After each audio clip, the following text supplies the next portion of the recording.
Dis glad nie verpligtend nie, maar vir enige van die kinders wat wil sien hoe die doop lyk en wat dit is, julle kan na vore toe kom. Kryf julle net 'n plek hier voor, nie op die verhoog nie, net op die grond. Op die grond hier, net hier voor, kryf julle 'n plek hier, kan julle mooi sien wat die doop is.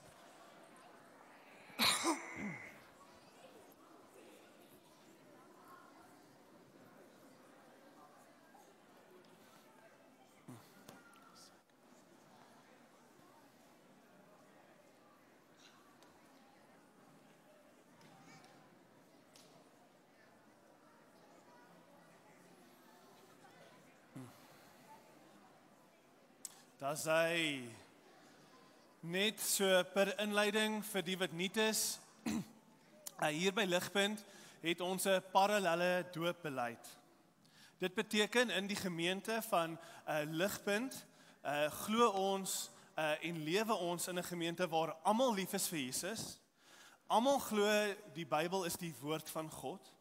Almal wil aan God gehoorsaam wees en almal glo die doop is baie belangrik as een van die 2 sakramente wat Jesus aan sy kerk gegee het. Maar in ons gemeente is ons verstaan van wat die Bybel verduidelik oor wie gedoop moet word, verskillend. Is dit gelowiges of is dit gelowiges en hulle kinders? En in ons gemeente kom ons tot verskillende gevolgtrekkinge. Nou dit beteken nie ons is relativisties nie. Ons sê nie dit maak nie saak nie. Ons sê ook nie almal kan reg wees terselfdertyd nie. Maar ons is wel oortuig dat gegeewe die geesvervulde Bybelgefundeerde gelowiges regdeur kerkgeskiedenis, gegeewe dat hulle tot verskillende gevolgtrekkinge gekom het, asook en die belangrikste punt nog, asook die Nuwe Testament se klem op die belangrikheid van Christelike eenheid binne die plaaslike kerk, is ons as gemeente bereid om binne in die spanning te lewe. Saam onder dieselfde dak as Christene met verskillende oortuigings oor die doop, maar nog steeds in verhouding met God en in verhouding met mekaar. Nou, dis net vir inleiding, as enigiemand meer daaroor wil weet, kom praat asseblief met my of met enige een van die ouderlinge hier by Ligpunt. Ek wil graag vir Angin opnooi. Angin, sal jy hier sommer reg voor die doopbad kom staan.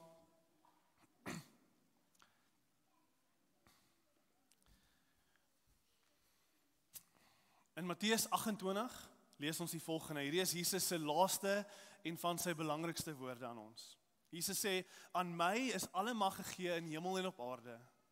Gaan daarom na al die nasies toe en maak die mense my disippels, doop hulle in die naam van die Vader en die Seun en die Heilige Gees. En leer hulle om alles te onderhou wat ek aan julle beveel het. En onthou, ek is by julle al die dae tot die volëinding van die wêreld. Aangin, dit is wat ons vanoggend gaan doen. Jesus het die doop ingestel soos die nagmaal om ons te help, nie net vir aangeneem, maar vir ons almal te help om op 'n tasbare manier die evangelie te sien en te beleef. Ons wil die evangelie deur die doop beter verstaan. Ons wil onsself vereenselwig met die ongelooflike beloftes wat te vind is in Jesus deur die doop.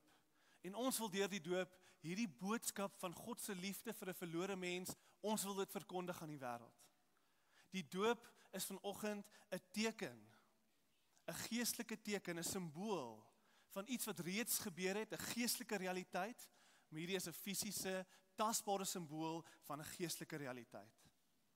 Die hart van die evangelie is dat God vir die persoon wat na Jesus toe draai, hy sê vir daai persoon, Angin, hy sê vir jou, Angin, jy is verenig met Jesus in sy dood en in sy opstanding. Angin, jy is dus skoon gewas van alle sonde skuld. En jy is veilig, so veilig soos wat enigiemand ooit kan wees van God se oordeelwaters. En gevolglik, jy Angin, jy deel in al die seëninge, ek sê dit weer, in al die seëninge wat Jesus vir God se mense bewerkstellig het. En so, Angin, ek vra jou 3 vragies. Kom ek gee sommer vir jou hierdie ook.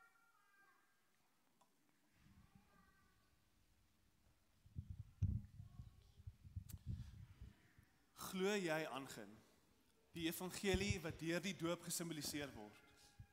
Dat Jesus mens geword het. Die perfekte lewe kom lewe het. 'n Plaasvervangende dood kom sterf het vir jou. Uit die dood uit opgestaan het, vandag regeer oor alles wat bestaan en binnekort gaan hy terugkeer vir sy mense. Ja, ek doen. Erken jy dat jy van nature verlore en behoeftig is en dat Jesus ons enigste hoop is in lewe en in dood? Ja, ek herken dit. Is jy bereid om vandag hier voor almal teenwoordig jou by Jesus en sy kerk te skaar? Ja, ek is bereid. Ligpunt aan julle vra ek. Is julle bereid om vir Angin vanoggend hier wat gedoop word, is julle bereid om haar te herinner aan alles wat die doop simboliseer en haar aan te moedig om te lewe in die genade wat vir haar in Jesus beskikbaar is? Wat sê julle? Okay.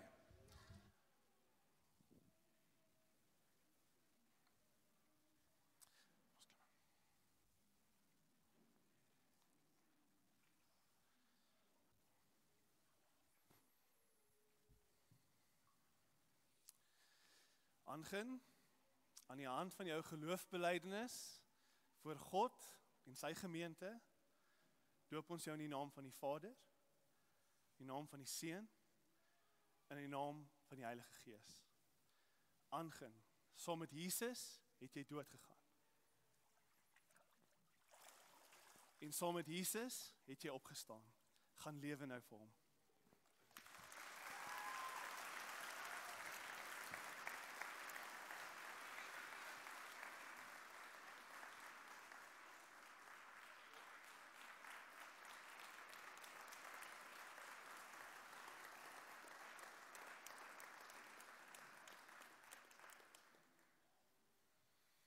Ons gaan vir Angin bid, en vir die wat wil, steek julle hande uit, seën haar geloofsreis, en bid ons saam as gemeente vir Angin, en die pad wat sy nog met Jesus gaan stap, en die storie wat hy vir haar het. Kom ons bid en seën vir Angin.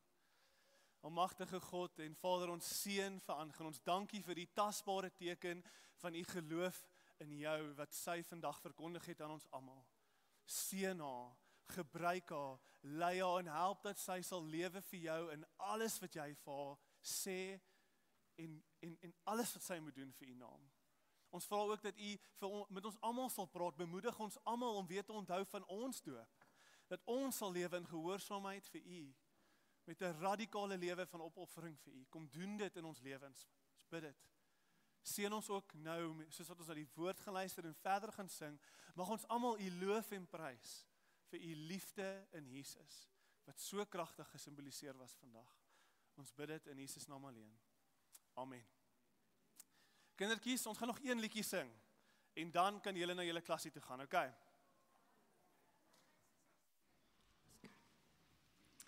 Ons lees in Hebreërs 11. Hebreërs 11 vanaf vers 32 tot vers 40. En wat moet ek nog meer sê? Want die tyd sal my ontbreek om te vertel van Gideon, Barak, Simson, Jefta, Dawid en ook van Samuel en die profete. Hulle wat deur geloof koninkryke verower het, wat gedoen het wat reg is, wat beloftes verkry het, wat die bekke van leeu's gestop het, wat die geweld van vuur geblus, die skerpte van die swaard ontvlug het, wat krag ontvang het in hulle swakheid, wat magtig geword het in oorlogsvoering, wat slagordes van vreemdes afgeweer het. Vroue het hulle dooies deur opstanding terugontvang. Ander weer is gemartel, toe hulle nie die vrylating wou aanvaar nie, sodat hulle 'n beter opstanding kon verkry. Nog ander het die toets van bespotting en sla verduur, en boonop die boeie van gevangenskap. Hulle is gestenig, middeldeur gesaag, deur teregstelling met die swaard het hulle gesterf, in skaapvelle het hulle geswerf, in bokvelle, behoeftig, verdruk, mishandel. Die wêreld was hulle nie werd nie. terwyl hulle in verlate plekke en oor berge rondgeswerf het, en in grotte en in gate in die grond. En hoewel daar ook oor al hierdie mense van wie hulle geloof met lof getuig is, het hulle nie die belofte ontvang nie, aangesien God iets beters vir ons voorsien het, sodat hulle nie sonder ons volmaak gemaak sou word nie. Vriende, dit is 'n ongelooflike voorreg om vanoggend God se woord te bring. My naam is Stefan. Ek sê dis 'n ongelooflike voorreg omdat ons so ongelooflike geloofsgetuienis gehad het alreeds, nê. Nee. Angin se doop het die evangelie so helder en duidelik verkondig in ons harte. So dis 'n voorreg vir my want ons gaan net aan daarmee. Die evangelie is klaar verkondig. So ek sien uit om God se woord te bring uit hierdie teksgedeelte uit. Kom ons bid saam en vra dat God met ons sal wees.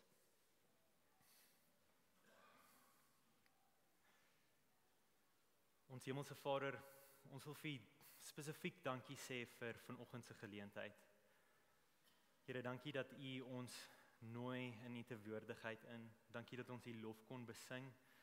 Here, dankie dat ons hierdie kragtige getuienis gehad het van Angin wat haar lewe vir U gegee het, soos wat U self kom duidelik maak het aan haar. Here, mag dit en mag die woord ons harte ook tref. Here, ek besef dat in hierdie kamer is daar klomp verskillende mense en met klomp verskillende plekke in hulle verhouding met U. Here, mag iets van vanoggend spesifiek met elkeen van ons praat. Here, kom werk deur die woord in ons harte. Ek bid dit in Jesus se naam alleen. Amen.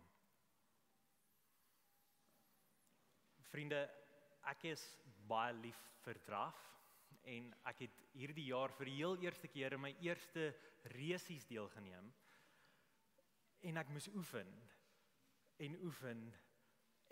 en die ding wat ek nie agtergekom het nie, wat ek nie gereed was voor nie, is hoe vervelig draf is. Jy het so baie tyd op jou hande en dan, wanneer jy in daai plek is, dan is jy in gevaar. Jy is op 'n kwesbare plek vir 'n oorwurm. Ken julle 'n oorwurm? Dis is daai versie van 'n liedjie wat jy onthou en wat oor en oor homself herhaal in jou kop. My musikale brein het gewonder of daar 'n korrelasie is tussen die tempo waarteen ek hardloop en dan die spesifieke liedjie wat in my kop vassit. Maar regtig, 140 tree per minuut, 'n liedjie wat 'n ritme van 140 slae per minuut het, is verseker die treffer van die run. Nou, ek het geleer 'n oorwurm is net deel van die draf ervaring en meer as dit, dis nie noodwendig inherent 'n slegte ding nie. Jy kan verseker 'n slegte oorwurm in jou kop hê, soos die Who Let the Dogs Out of die It's the Final Countdown. Daai twee kom pester my gereeld in my draf. En dit kan devastating wees vir 'n draf, maar dit kan ook 'n goeie ding wees. Die eenvoudige hou bene hou het my al deur baie drawwe gebring.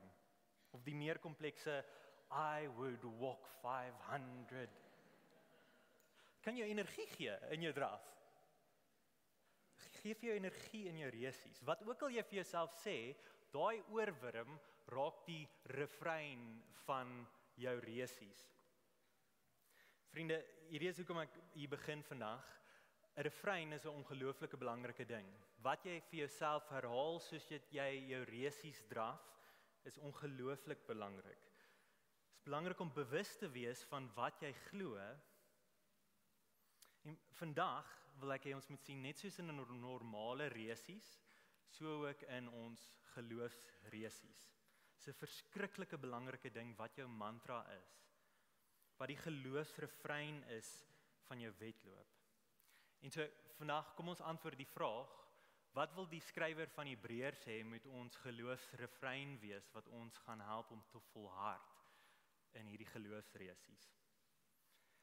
Vriende, ons is besig met 'n reeks getiteld Geloofsgetuies. Hierdie is die tweede laaste preek uit ons reeks uit, waar ons kyk na Ou Testamentiese gelowiges wat hulle lewens gelewe het, spesifieke geloofsbesluite gemaak het, of vanuit 'n oortuiging oor wie God is, iets spesifiek gedoen het, om aan te hou met die geloofsresies, om aan te hou te volhard in die geloof.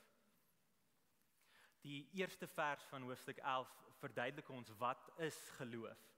Geloof is die sekerheid van die dinge waarop ons hoop en die bewys van dinge wat ons nie sien nie. Hierdie brief is aanvanklik geskryf vir 'n klompie Joodse Christene wat ernstige vervolging ervaar het deur hulle eie mense, en hulle is versoek om op te gee op Jesus, op te gee op Christendom, terug te draai na die ou godsdienst toe van Judaïsme. En daarom hierdie brief. Die skrywer wil hierdie klompie Christene en ons vandag aanmoedig om vas te hou, om te volhard in ons geloof. Twee wonderlike verse wat ons gereeld na toe verwys het, wil ek hier weer na toe verwys. Hoofstuk 10 vers 23 sê die volgende: Laat ons die belydenis van die hoop onwankelbaar vashou, want hy wat dit beloof het, is getrou. En die tweede vers 39, ons is nie deel van enige onttrekking wat tot ondergang lei nie, maar van die geloof wat lei tot behoud van die lewe. Bedoelende, ons volhard in ons geloof, ons gaan nie terugdraai na die ou godsdienst van waaruit ons gered is nie. Daardeur gaan ons lewe kry. Want Jesus wat beloof het, is getrou. Sien julle die tema van volharding en ook hoekom dit 'n geloofsresies is wat die prediker na toe verwys. In vandag se teksgedeelte wil ek graag hê ons moet 3 verskillende groepe gelowiges sien wat hulle geloofsresies hardloop. En by elke gelowige klink daar 'n geloofsrefrein. Iets wat hulle gehelp het om vas te hou, vol te staan, en wat ook my en jou gaan aanmoedig om aan te hou, sodat ons saam met hulle kan sê, ons behoort aan die wat glo en wat lewe verkry. En so julle, ons eerste groepie gelowiges, hulle eerste geloofsrefrein, soos wat hulle rond is gehardloop het, is vanaf vers 32 tot 35. Hierdie gelowiges gee vir ons die refrein: God is groter. God is groter. Hy is nie groter as die omstandighede waarin hulle self bevind, en hy gee vir hulle, omdat hy groter is, gee hy vir hulle oorwinning, uitkoms, uit wat lyk soos onmoontlike situasies.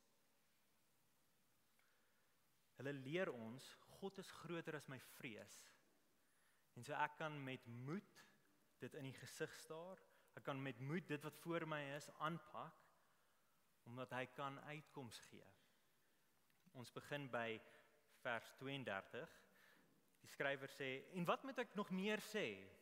Want tyd sal my ontbreek om te vertel van Gideon, Barak, Simson, Jefta, Dawid en ook Samuel en die profete. Hierdie was almal leiers van Israel gewees, gedurende die tyd net na die Exodus, net tot en met die ballingskap. Gideon as 'n voorbeeld, God het na Gideon toe gekom en gesê, verminder jou leer, jou weermag van 32,000 manne na net 300 toe, en gaan val die Midianiete aan met net 'n fakkel en trompette. En so is 'n magtige leer verslaan deur Gideon.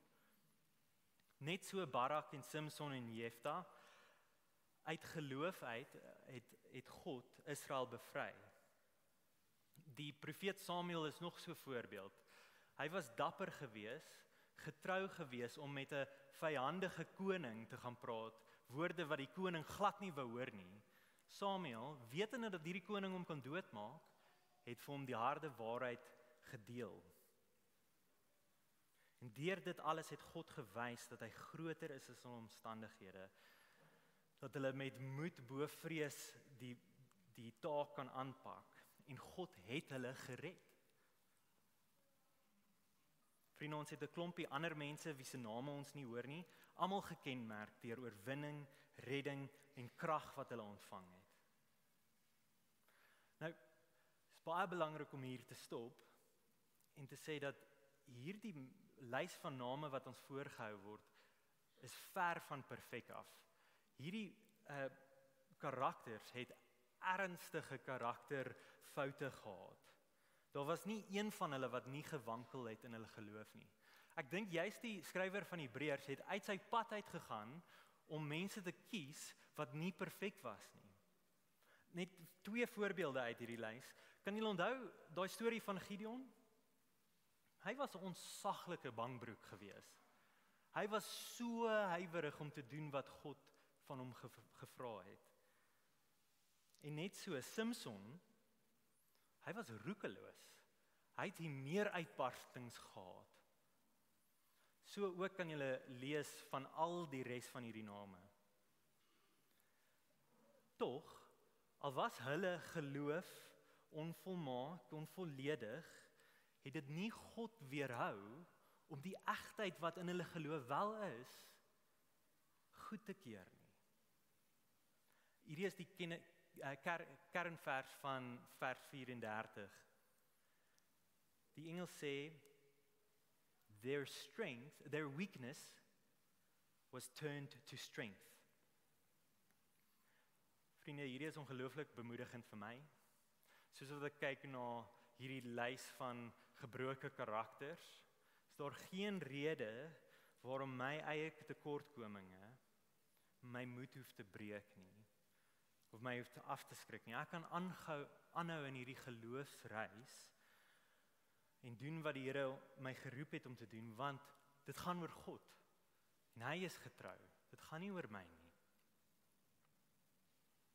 Hudson Taylor, sendeling na China toe, het die volgende gesê: All God's giants have been weak men who did great things for God because they reckoned on God being with them.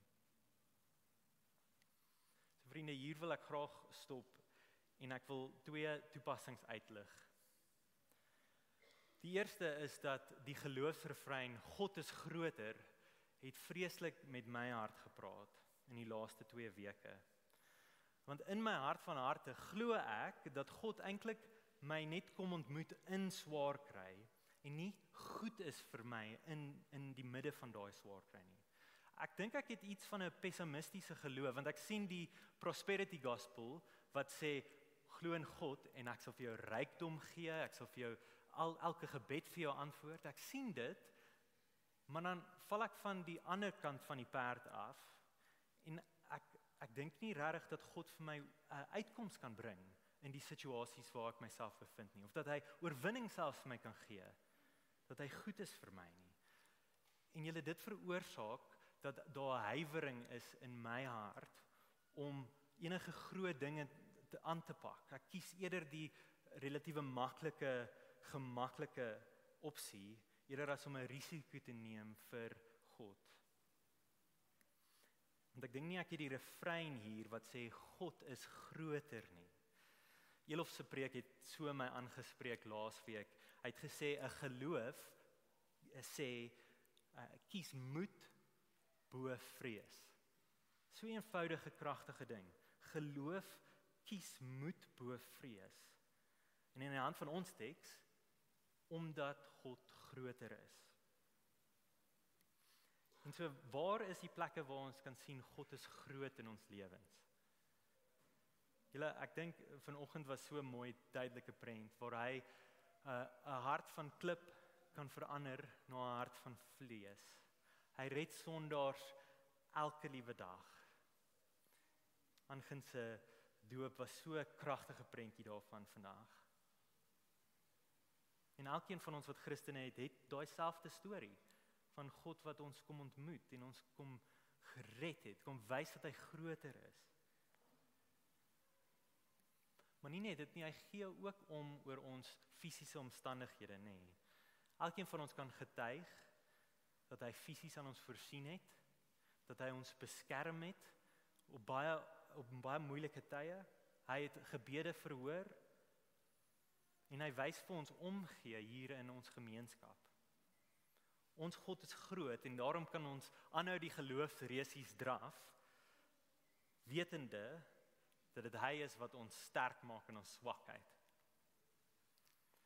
En so julle, dit is ons eerste geloofsrefrein. Maar, en dit moet gesê word, as jou geloof eindig in die middel van vers 35, as jy glo, hoorie, as ek moet net genoeg glo in God, en dan sal ek oorkom, dan sal hy oorwinning vir my bied, dan is jy in groot moeilikheid. Want dit is nie wat God beloof nie. Ons lewe is gereeld vol gemors, en soms is daar nie ontsnapping uit 'n situasie uit nie. Daar's 'n groot skuif in ons teks. Kyk weer asseblief na vers 35. Dit begin by vrouens het hulle kinders terugontvang van die dood. Maar ander is gemartel. Daar is hierdie ander stel gelowiges wat op dieselfde God vertrou het en uit dieselfde hart uit getuig het dat God groter is, wat nie uitkoms ontvang het nie, wat nie oorwinning geproe het in die situasie waar hulle is nie. Ons het Dawid wat voorgehou word as iemand wat ontsnap het uit die hande van koning Saulus se vervolging, maar dan het ons Jonathan, Dawid se beste vriend en Saulus se seun, wat ten spyte van gehoorsaamheid aan God en sy liefde vir Dawid, doodgemaak is in 'n oorlog ver van die huis af. En dit is in hierdie plek julle, wat ons ook geroep word na geloof toe. Geloof in 'n standvastige God. Uit 'n oortuiging uit oor wie God is. En so dit is ons tweede groep gelowiges waarna ons gaan kyk. Vers 35 tot 38. Hierdie gelowiges gee vir ons die refrein, God is beter. Hulle getuig met ons en sê vir ons en sê God is beter as enigiets wat hierdie wêreld kan bied of enigiets wat die dood kan wegvat. So ek kan in die midde van swaar kry dit in die gesig staar en sê God is beter. Lees asseblief saam met my van vers 36 af. Nog ander het die toets van bespotting en slaaf verduur en boonop die boeye en gevangenskap. Hulle is gestenig. Ons het getuienis van Stefanus wat gestenig is as een voorbeeld hiervan. Hulle is middeldeur gesaag. Dit vertel kerkgeskiedenis is wat met die profeet Jesaja gebeur het. Deur teregstelling met die swaard het hulle gesterf. In skaapvelle het hulle geswerf. In bokvelle behoeftig verdruk mishandel. Die wêreld was hulle nie werd nie. Terwyl hulle in verlate plekke en oor berge rondgeswerf het, en in grotte en die gate van die grond. Vriende, hierdie is wrede dinge wat gebeur het met hierdie klompie gelowiges, waardeur hulle moes gaan. Wat het hulle staande gehou in die midde van hierdie vervolging? Ek is oortuig dat hierdie gelowiges normale mense soos ek en jy is, wat verstaan het, God is beter. Hy is beter as enigiets wat hierdie wêreld kan bied, en hy is beter as enigiets wat die dood kan wegvat. Een storie wat ek graag vir ons wil voorhou uit hierdie groep mense is die vrou wat ons van lees in vers 35. Ons sien dit net kortliks daar, die tweede helfte van vers 35. Ander weer, praat van ander vroue, is gemartel toe hulle nie die vrylating wou aanvaar nie, sodat hulle 'n beter opstanding kon verkry.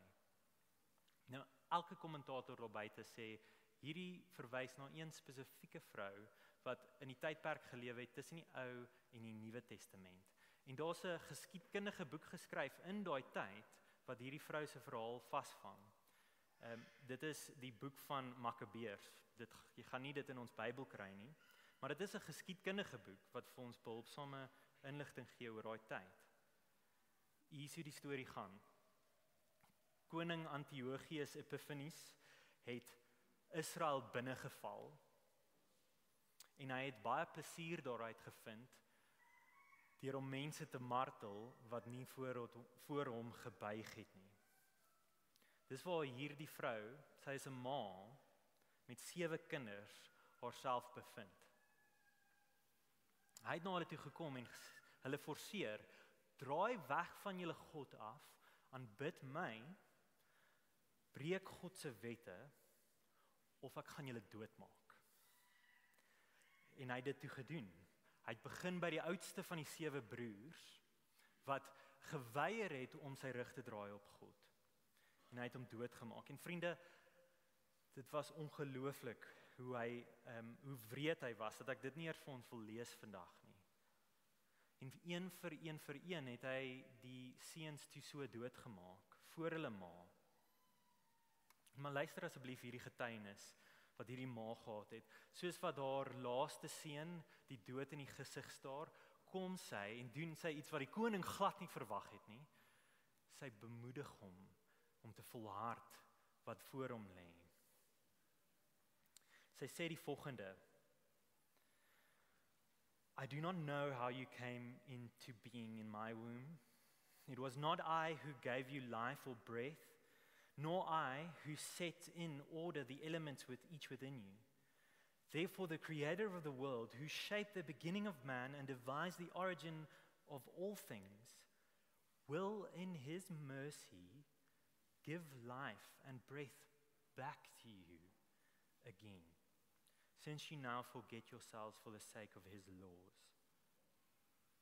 Is dit nie 'n kragtige getuienis nie? Vriende, sy het hoop gehad dat God beter is. Sy het gesterf met die afwagting van 'n beter opstanding. Wanneer jy hierdie storie hoor, is ek seker dit tref jou met 'n groot hartseer. Maar ek wil hê julle moet sit met hierdie woorde en sien dat dit nie die punt is van die skrywer van Hebreërs nie.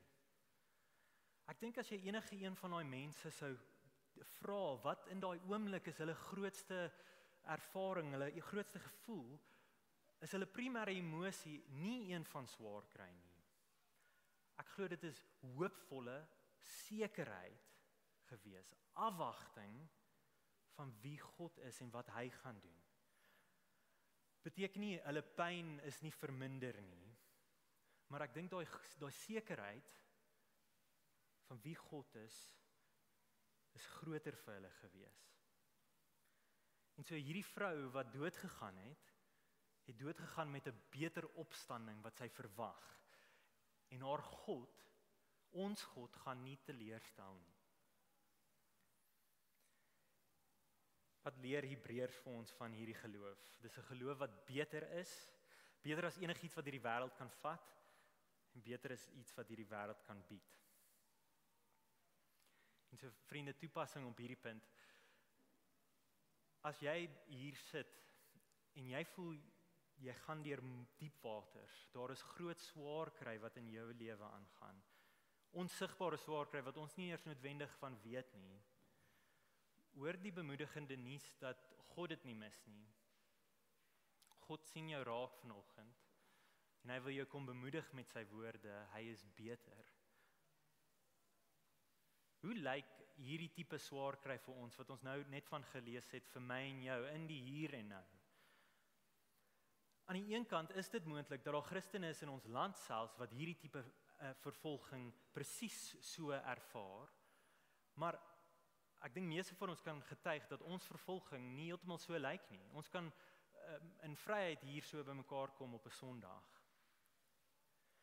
En dis waar ons geroep word, julle, om nugter te wees oor die subtiele verwerping en swaar kry en vervolging wat ons kultuur op ons afdruk. Ons word daagliks verlei, julle, deur gemak. Ons word daagliks verlei deur om na die afgod van sukses toe te hardloop, om aanvaarding te soek, net om 'n paar te noem. En die gevaar vir my en jou is nie dat ons in 'n oomblik ons God gaan moet verloon nie, maar dat oor tyd dit so bietjie koud word, dat dit oor tyd so bietjie verdof. Dat jy geleidelik ophou glo dat God beter is. Ek het in hierdie week het ek 'n uitstekende quote teëgekom deur Ernest Hemingway. Ek dink nie dis op die skerm nie. Hulle het vir hom gevra oor sy bankrotskap. Hulle het vir hom gevra, "How did you go bankrupt?" Sê, "Two ways. Gradually, then suddenly." Julle, dis die gevaar wat ek en jy in leef. Ons het 'n narkose wat ons kultuur op ons afdwing om ons lou warm te maak. Wanneer ons nie meer huil oor sonde nie, wanneer ons nie meer opgewonde is oor genade wat ons sien in ander mense se lewe of ons eie nie. Wanneer ons nie meer oor Here Jesus Christus wil praat nie. Ons moet veg om nugter te bly, anders gaan ons in 'n oomblik bankrotskap tref. En so die tweede refrein is, Jesus is beter as enigiets wat hierdie lewe vir ons kan bied en enigiets wat hierdie wêreld van ons kan wegvat. En dit is met hierdie gedagte wat ons dan na die derde en die laaste refrein toe kom. Kyk asseblief saam na die woorde van vers 39 en 40 op julle teksblaadjies. Hierdie is wat die skrywer wil hê ons moet ter harte neem. En hoewel daaroor al hierdie mense van wie hulle geloof met lof getuig is, het hulle nie die belofte ontvang nie, aangesien God iets beters vir ons voorsien het, sodat hulle nie sonder ons volmaak gemaak sou word nie. So wat sê die skrywer vir ons hierso? God is nog nie klaar nie. God is nie klaar in geskiedenis nie. En die rede daarvoor is omdat ek en jy nog deelneem. Ek en jy is deel van die span en daarom is God nie klaar nie. Dis hoe ek vers 39 en vers 40 verstaan. Hierdie resies is nog nie klaar nie. Die gelowiges van oud het nog nie die beloftes ontvang nie, omdat ons nog besig is met daai resies. Ons het nog laps om te hardloop. Dis wat die outeer vir ons sê. En hy vra vir ons, sal ek en jy volhard soos wat die getuies voor ons gehardloop het? God is nog aan die werk hier in ons midde. Vriende, my ouers het vir my 'n wonderlike familie stamboom deurgestuur. Dit is op die skerm. Ek weet nie of julle dit mooi duidelik gaan sien nie. Dalk sal julle nie. Ek dink dit is 6 generasies van ouers se ouers se ouers se ouers. Dit was vir my baie cool om dit te sien. Daar's 26 name, 126 name hierop. Net 6 van wie ek ken. En waarvan net 2 nog lewendig is, my ma en my pa. Julle, maar elkeen van hierdie name het 'n kritiese rol gespeel dat ek vandag hier staan. Dink net aan die mooi liefdesverhale wat plaasgevind het in al daai name. Mense wat van klomp verskillende plekke af gekom het en ontmoet het. Dink oor die oorloë wat hierdie mense moes sien, deursien om by hulle geliefdes uit te kom. Ek dink van die 1800s af. Dink aan die swaar kry wat elkeen van hierdie moes beleef het en die uithou vermoë wat hulle moes bewys om aan te hou hierdie resies te hardloop. Te danke aan elke liewe een van hierdie mense se lewens en hulle keuses is ek nou ook deel van die resies. Sonder een van hulle was ek nie hier gewees nie. En daar is iets van om te sê dat hulle resies nog nie klaar is nie, want hulle nalatenskap is nog nie klaar nie. Want ek en my broers is nog lewendig. Ons lewe nog. Ons hardloop nog die resies. Hulle nalatenskap is het nog nie perfection bereik nie. Julle, hierdie is die idee wat ek dink die skrywer in Hebreërs vir ons wil sê in vers 39 en 40. Die skrywer moedig ons aan en sê, sien, die geloofsaflogstokkie is by jou op die oomblik. Dit is by jou. Sien die skare van atlete wat agter jou staan. Sien wat se geloofsrefreine hulle gesing het. En volhard jy ook in jou geloofsresies, daar waar jy is. Leer by wat hulle sien het, dat God groter is, dat God beter is, en sien dat God nie klaar is nie. Dit is my en jou 70 of wat jaar op die veld. Kom ons lewe in geloof, kom ons hou vas aan Jesus wat beter is. Nou vriende, ons gaan elkeen van hierdie 3 refreine nodig hê, soos wat ons in hierdie lewe instap, soos wat ons moet volhard in ons geloofsresies. Ons gaan al 3 nodig hê, want in God se soewereiniteit weet ons nie presies wat dit is wat hy vir my en jou beskore het nie. Ons weet nie hoe elke situasie gaan eindig nie. En daarom kort ons hierdie geloofsgetuies. Nog een wat ek graag wil hê ons moet na toe draai.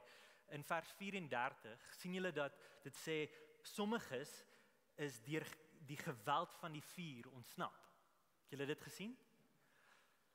Ek dink dit verwys sekerlik na Daniël se vriende toe. Ken julle die storie van Sadrag, Mesach en Abednego?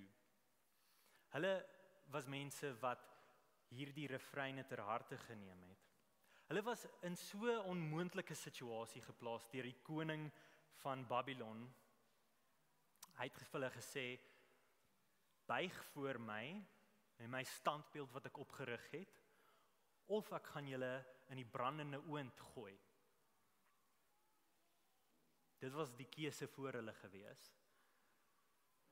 Ons weet hoe die storie geëindig het. God het hulle gered en uitkoms gegee. Maar hoor wat hulle geloofsoortuiging was voordat dit gebeur het. Vers 17. If we are thrown into the blazing furnace, the God we serve is able to deliver us from it, and he will deliver us from your majesty's hand. But even if he does not, we want you to know, your majesty, that we will not serve your gods or worship the idols of gold you have set up. Selfs as God nie doen nie, hy is nog steeds die koning van die heelal, hy is nog steeds groot en almagtig en hy is in beheer, en daar's iets beters wat vir my wag, soos wat ek in volharding op hom vertrou. So vriende, dalk sit jy hierso en jy voel, maggies, maar ek het regtig nie die kaliber van geloof wat hierdie ouens gehad het nie. Kan ek jou uitnooi om te sien dat hulle regtig normale mense was, soos ek en jy. Daai eerste gedeelte van mense, hulle is gebroke mense, net soos ek en jy, maar God is in staat om deur elkeen van hulle te werk. So dit is nie die kwaliteit van hulle geloof wat saak maak nie, dit is die ding waarop hulle geloof gebou is. In ander woorde, Jesus wat saak maak. Hulle geloof was gebaseer op die einste God wat ek en jy vertrou. So waar, ons teks sê eintlik vir ons, ek en jy het iets gekry wat hulle net oor kon droom. Vers 40 daar, God het iets beters vir my en jou voorsien. Die duidelikste prentjie dat God groter is, die duidelikste prentjie dat God beter is, die duidelikste prentjie dat God nog steeds werk, is die Here Jesus Christus. Ons kyk terug na wat die Here Jesus Christus gedoen het, wat hy nou doen en wat hy ons beloof het. Vriende, ons lewe na die kruis. Ons lewe na die oop graf. Hulle het gehad wat ek en jy nie gehad het nie. Jesus, Immanuel, hy is God met ons. Hebreërs begin so in vers 1. Jesus is die uitstraling van God se heerlikheid en die ewebeeld van sy wese. En hy het vir ons kom wys, Hy is groter. Hy is groter as die grootste vyand. Jesus het die dood kom oorwin, julle. Hy is beter. Hy is beter want hy kom om ons perfek te maak. Hy kom om geregtigheid en reg te laat skied. Eendag gaan hy vir my en jou 'n beter opstanding gee en woning in 'n ewige stad, die nuwe Jerusalem, om saam met hom in verheerlike liggame te lewe. En ek en jy het sekerheid daarvan, want ons het Jesus.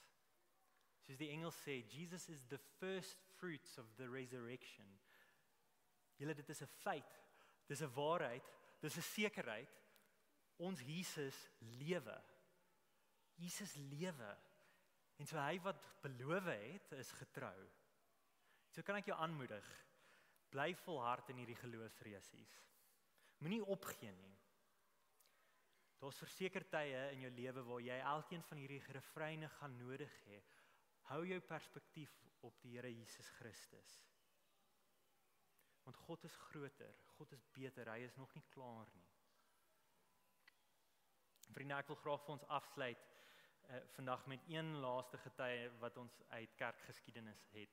Sy naam is Justin Martyr. Hy leer ons was 'n kerkleier van 'n klein groepie mense en hulle was gevange geneem om hom by 165 jaar na Christus.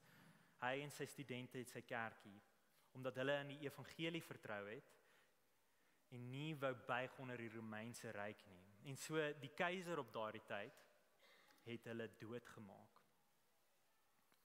Maar hoor wat Justin Martyr se geloofsgetuienis is vir ons. Hierdie is wat hy vir die keiser gesê het. You can kill us, but you cannot harm us. Vriende, dit is hierdie geloof wat ons nog toe geroep word in Hebreërs. Hierdie geloof dat God ons het. Hy is groter, hy is beter. En hy werk in ons midde, hy is nie klaar nie. Mag elkeen van ons dit sien vandag, en mag ons dit in ons week invat. Kom ek bid vir ons.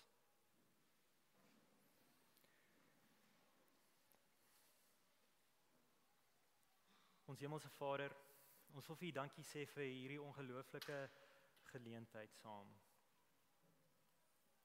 Here, dit is ongelooflik omdat ons die goeie nuus kon hoor. Here, dit is ongelooflik omdat ons voor die troon van die God van die heelal kan staan en bely dat U ons ken.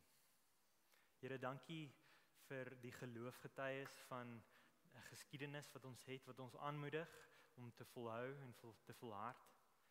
Here, mag elkeen van ons dit raak sien uiteindelik in die Here Jesus Christus.